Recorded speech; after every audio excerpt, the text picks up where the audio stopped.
Konting hintay na lang at mapapanood na sa Todo Max Primetime 5 ng TV5 ang Philippine adaptation ng It's Okay to Not Be Okay. Lalo pa ngang nakaka-excite dahil inilabas na ang bagong trailer niyan. Nasa frontline ng balitang yan, si News 5 digital producer Von Vilinario. Sa gitna ng kagubatan, sa isang palasyo, may nakatirang isang prinsesa. Malungkot ang buhay niya. Malalim ang hugot, malawak ang imahinasyon. Isang batang lalaki ang nagising. Dinalaw kasi siya ni Batibat, ang espiritu ng mga bangungot.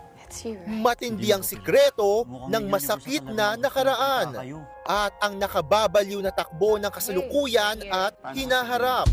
Yan ang bagong official trailer ng Pinoy remake ng K-dramang It's Okay to Not Be Okay. Gaya ng nakaka-excite na pasilip, excited na rin ang mga bida ng serye na sina Ann Curtis as Mia at Joshua Garcia as Patrick. Lalo't importanteng usapin ng mental health ang tema ng serye. It's time that we address and educate about the different conditions and how they can be treated. Una nahirapan ako na gawin si Patrick, pero sa tulong ng lahat, lalo si Direk, nagawa ko yung role ko. Comeback teleserye ito ni Ann after 10 years. Kaya naman she couldn't say no. Lalo na't fan din siya ng Korean version nito.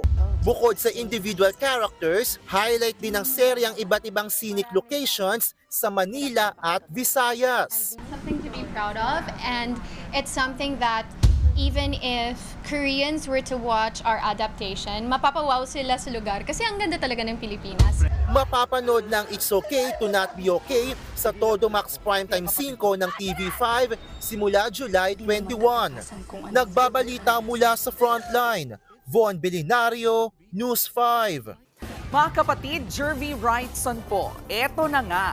Para sa latest showbiz news at iba pang K-alaman, mag-follow at mag-subscribe na sa social media pages ng News 5.